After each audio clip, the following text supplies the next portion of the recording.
Jeni me Lajmet Qendrore në Tribuna Channel. Me ju sonte Lirek Sylmeta.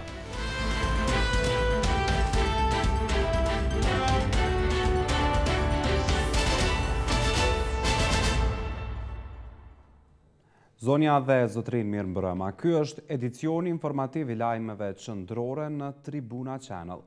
Fillimisht ju njohim me kryetitujt e këtij edicioni. Beogradi me kushte për të votuar demarkacionin, Brukseli kërkon Kosovës shpejt asociacionin. Vërshimet shkaktuan shumë dëme në Podujev, komuna premton kompenzime. Fatmir Limaj sërish i pafajshëm, kësaj radhe akuzohej për vrasjen e 2 civilëve shqiptar. Tragedi në Malishev, 2 vëllezër të vrarë, situata ende e pasqaruar. Dyert e familjes nga Pllëqica e Malishevës të premtën ishin të hapura. Shumë qytetar po shkonin aty për t'i ngushëlluar për vdekjen tragjike të 2 vëllezërve të kësaj familje, Shani e Bahri Maloku. Policia arrestoi 2 persona, mësohet se të shoqëruarit në policia janë kushërin të vrarëve. Mesnata e së premtes u shndrua në tragjedi për familjen Maloku nga Pllëqica e Malishevës. Shani e Bahri Maloku po qëndronin në shtëpinë e tyre bashkë me 3 kushërin, kur kishin dëgjuar disa zhurma në oborrin e tyre. Të 2 vëllezërit, njëri pjesëtar i forcës së sigurisë së Kosovës, u plagosën pas përleshjes me hajnat në oborrin e tyre, që të dy ishin dërguar në qendrën kryesore të mjekësisë familjare në Malishev, ku ishte konstatuar vdekja e njërit prej tyre, ndërsa tjetri ishte nisur për në qendrën klinike universitare të Kosovës në Prishtinë. Mirë po rrugës, nga plagët e marra kishte ndruar jetë edhe ai. Të paktën ky është rrëfimi i familjarëve të vrarëve, të cilët nuk kanë dashur të flasin para kamerave. Edhe policia e Kosovës nuk ka dhënë detaje të shumta rreth këtij rasti. Bekim Avdia, i shefi i sektorit të hetimeve rajonale në policinë e Gjakovës, konstatuar vrasjen e 2 vëllezërve nga Pllëqica e Malishevës, por tha se janë ende duke hetuar. Deri më tash janë intervistuar disa persona që kanë dhënë si dëshmitar, mirë po në fundit kemi shoqëruar edhe 2 persona me qëllim të intervistimit dhe pas intervistës në bashkëpunim me prokurorin e shtetit do të shohim për matutje se si do të jetë çështja hetimore. Megjithatë, për këtë rast janë shoqëruar për intervistim 2 persona po nga i njëjti fshat. Do të bëjmë të gjitha përpjekjet që të arrijnë deri te zbulueshmëria gjithsesi në drejtsimin e këtij rasti. Ende nuk kemi persona të ndaluar, tash janë shoqëruar për intervistim 2 persona, edhe pas intervistimit atëherë do të shohim vendimin e prokurorit për matutje se si do të qëndrojë. Edhe 2 persona të shoqëruar janë nga i njëjti fshat. Sot se të shoqëruarit në policia në kushërin të vrarëve. Vrasjen e vëllezërve Maloku e ka dënuar edhe presidenti i Kosovës Hashim Thaçi. Por drejtësia foli diku tjetër. Zvendës, kryeministri Fatmir Limaj është shpallur i pafajshëm nga gjykata themelore e Gjakovës në rastin e quajtur Bellanica, ku bëhej fjalë për vrasjen e 2 civilëve shqiptar. Detajet na i sjell storia në vazhdim. Fatmir Limaj është shpallur i pafajshëm nga gjykata themelore e Gjakovës në rastin e quajtur Bellanica. Limaj ka fituar edhe një betejë gjyqësore në lidhje me akuzat që ngarkoheshin për krime luftës, sa ishte komandant i brigadës 1D1 të UÇK-s, ku sipas prokurisë speciale bëhej fjalë për vrasjen e 2 civilëve shqiptar, Selman Binishi dhe Ramiz Hoxha. Në gjykimin e gjykatës thuhet se me asnjë provë prokuroria nuk ka mundur të vërtetojë personat që kanë kryer vrasjen pasi kanë qenë të maskuar. Në rastin konkret, nga provat administruar gjatë shqyrtimit gjyqësor nuk është arritur që të vërtetohet asnjë nga këto 3 elemente.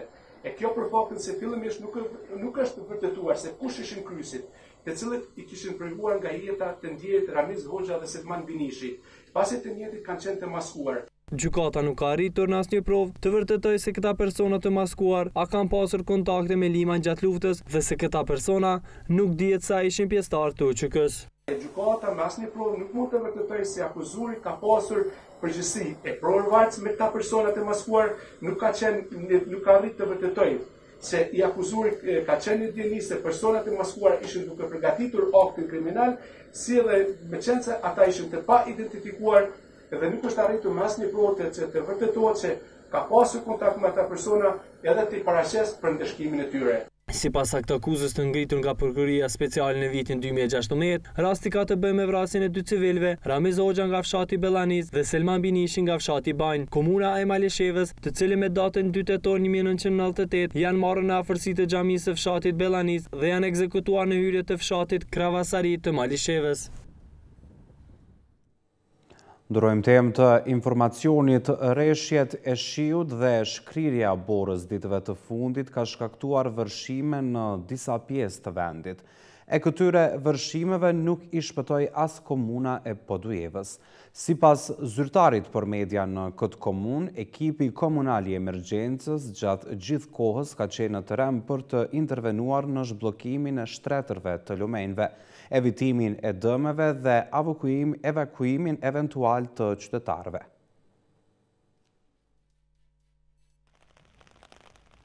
Shkrirja e borës dhe rreshjet e shiut kanë shkaktuar vëshime në disa zona të vendit. Shumica e lumenjve dhe përroskave kishin dalur nga shtrati si pasojë e ngritjes së nivelit të ujit. Sa kishin edhe një numër i madh i shtëpive ku vërshuan nga uji. Dalja e lumenjve nga shtrati ka shkaktuar vërshime edhe në disa lokalitete të komunës së Podujevës.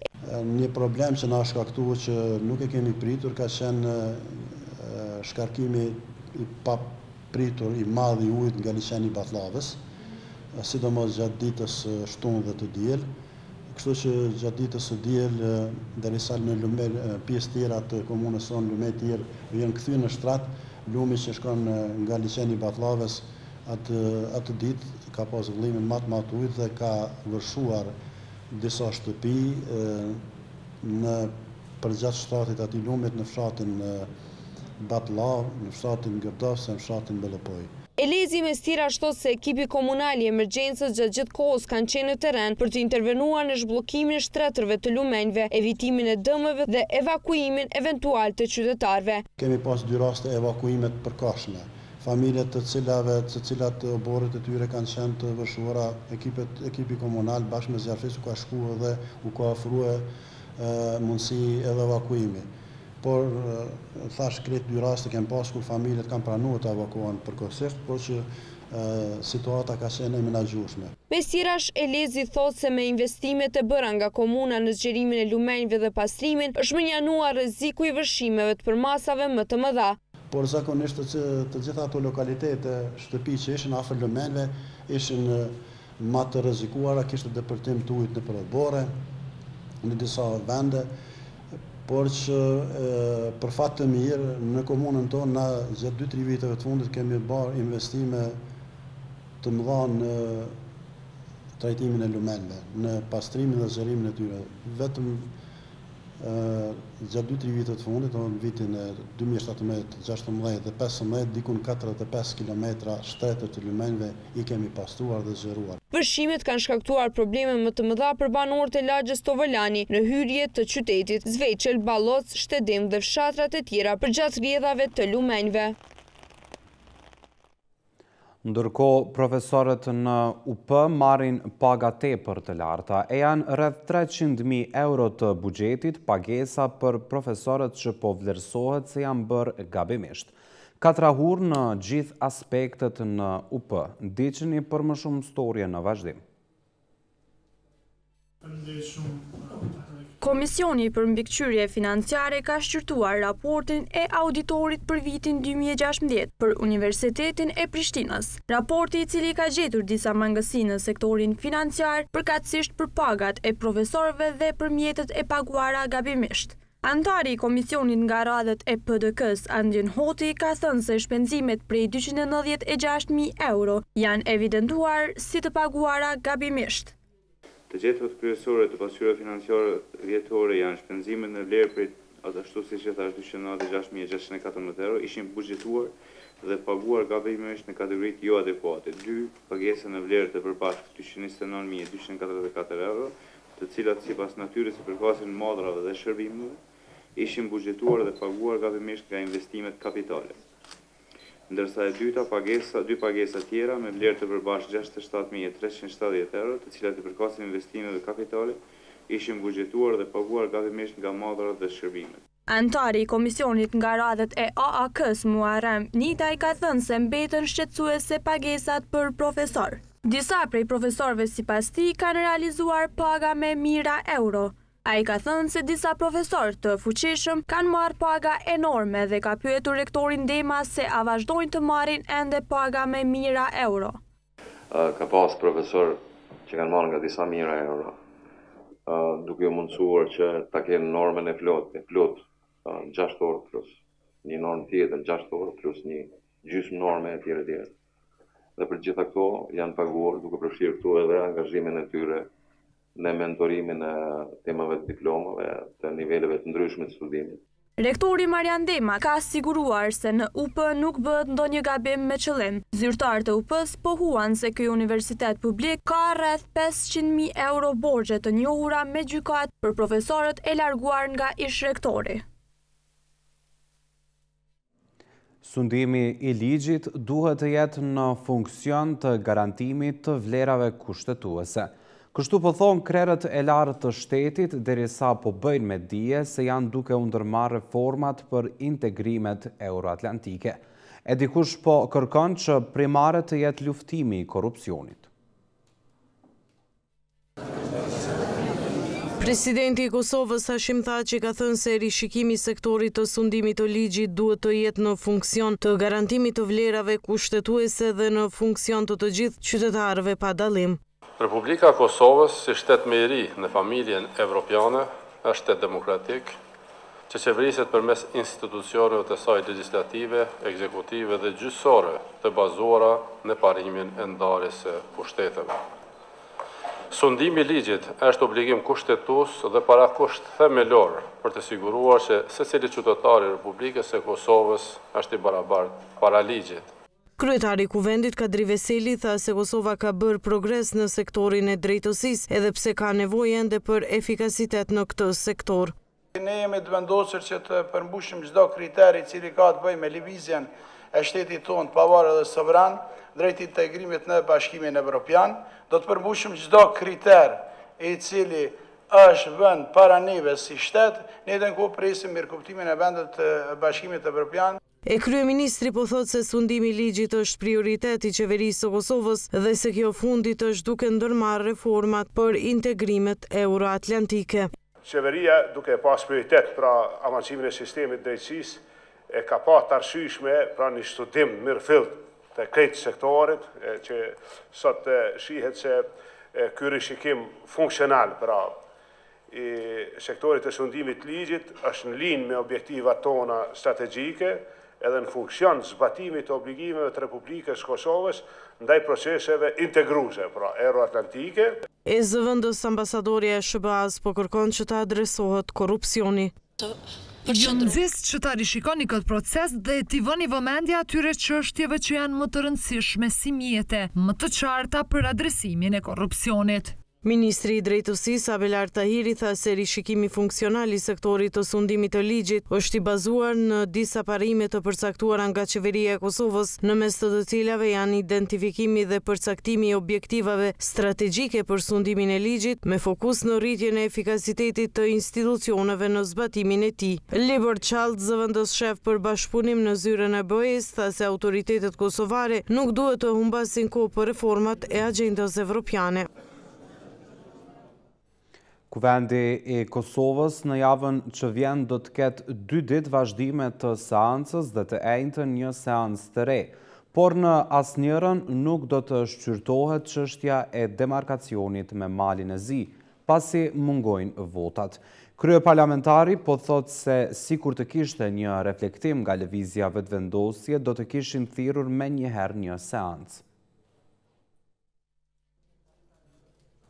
Të martën dhe të mërkurën do të ketë vazhdim të seancës e të njëjtën do të ketë seancë të re. Sipas kryeparlamentarit, sikur të reflektoj lëvizja vetëvendosje, menjëherë do thirrnin seancë për demarkacionin.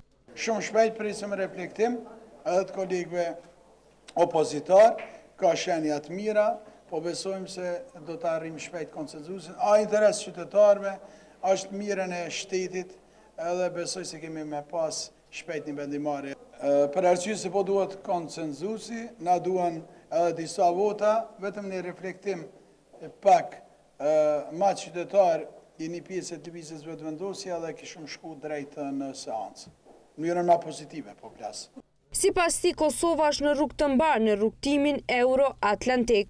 Një vendimarrje e cila do të ishte shumë e shpejt, i kishte bërë më mirë edhe Kosovës së qytetarëve tanë, në mënyrën që vendimarrja pastaj në Bashkimin Evropian të jetë pozitive në liberalizimin e vizave. Gjithmonë jemi duke folur që brenda këtij viti kemi mundësinë e lëvizjes së gjithë qytetarëve tanë. Dhe jam shumë i sigurt se do të arrijmë këtë. I pari që doli nga kryesia ishte shefi i grupit parlamentar të nismës social-demokrate, Bilal Sherifi, i cili tha se për demarkacionin nuk është diskutuar sepse mungojnë pak vota.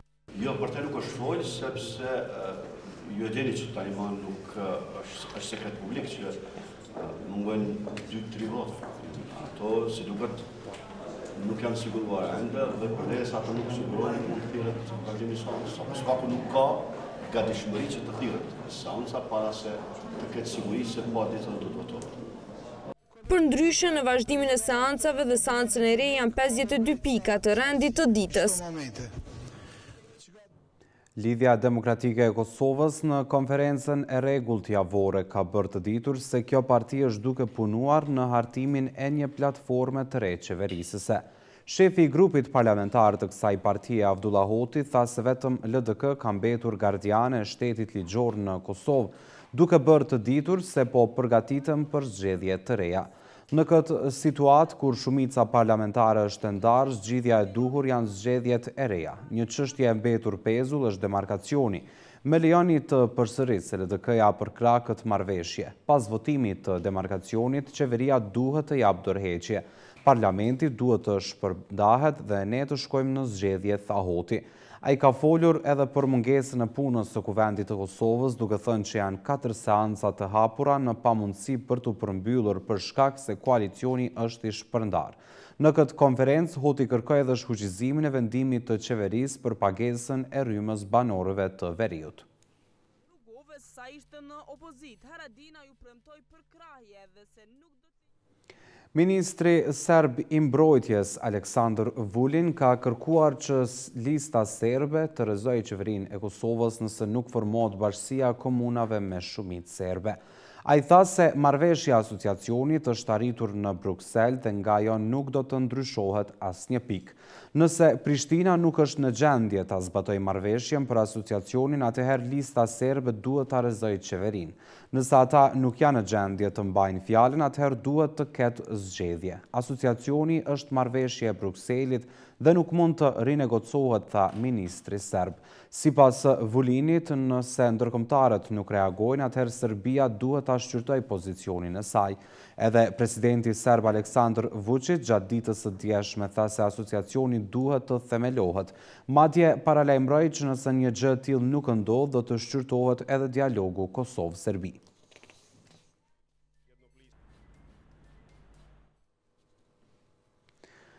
Lëvizja vetëvendosje po kërkon korrigjim para se të ratifikohet marrëveshja e demarkacionit me Malin e Zi. Ata po thonë se territori i Kosovës po rrudhet në mënyrë drastike. Sipas tyre, ai që voton këtë marrëveshje do të jetë i mallkuar. Së pari duhet të ndodhë korrigjimi i kufirit me Malin e Zi e pastaj të bëhet ratifikimi i tij. Nëse ndodhe kundërta që ratifikimi i tij parapri korrigjimit, kjo është pikërisht mënyra e pamundësisë së korrigjimit. Kështu po thonë në lëvizjen vetëvendosje. Atëherë konkludimi im është që pari do të ndodhë verifikimi i gabimeve. Kjo do të thotë që korrigjimi i paraprin ratifikimit. Nëse ndodhe kundërta, pra që ratifikimi të parapri korrigjimit, kjo është pikërisht mënyra e pamundësisë të korrigjimit. Pra korrigjimi vdes, si mundësi.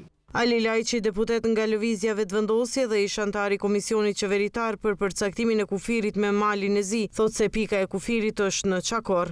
Nëse dikush sot kërkon që në mënyrë paqësore në Kuvend të Republikës Kosovës ta votojmë ne rrudhje në territori me vullnet ton, është për ta marrë djalli atë dhe do ta mallkoj historia sepse është shumë fakt se territori i Republikës Kosovës po rrudhet në mënyrë drastike.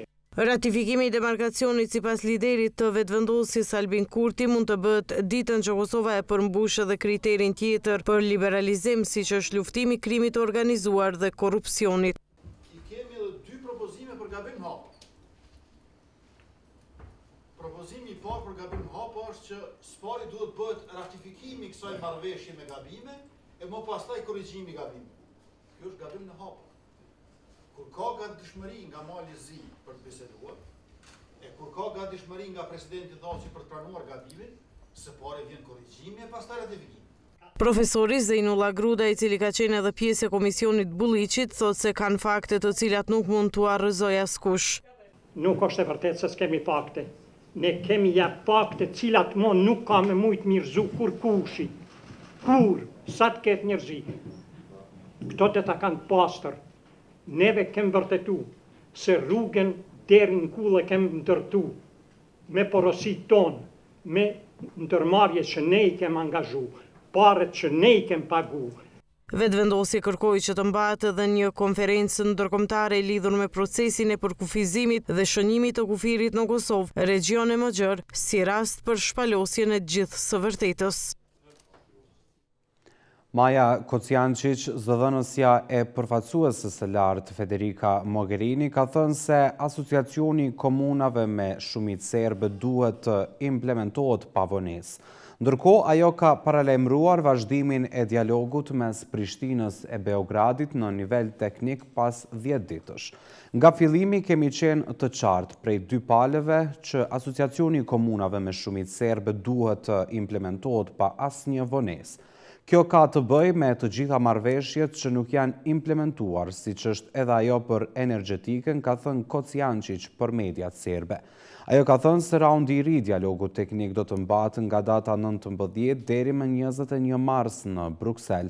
Në rend dite do të jetë implementimi i asociacionit të komunave serbe, energjetika, ura në Mitrovic, liria e lëvizjes dhe menaxhimi integruar i kufirit, ka thënë Kociancic.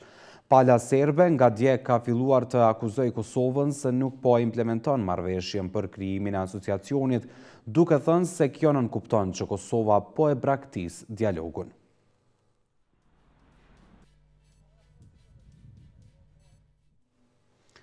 Sektori bankar në Kosovë po vlerësohet se po luan rol të rëndësishëm në zhvillimin ekonomik të Kosovës.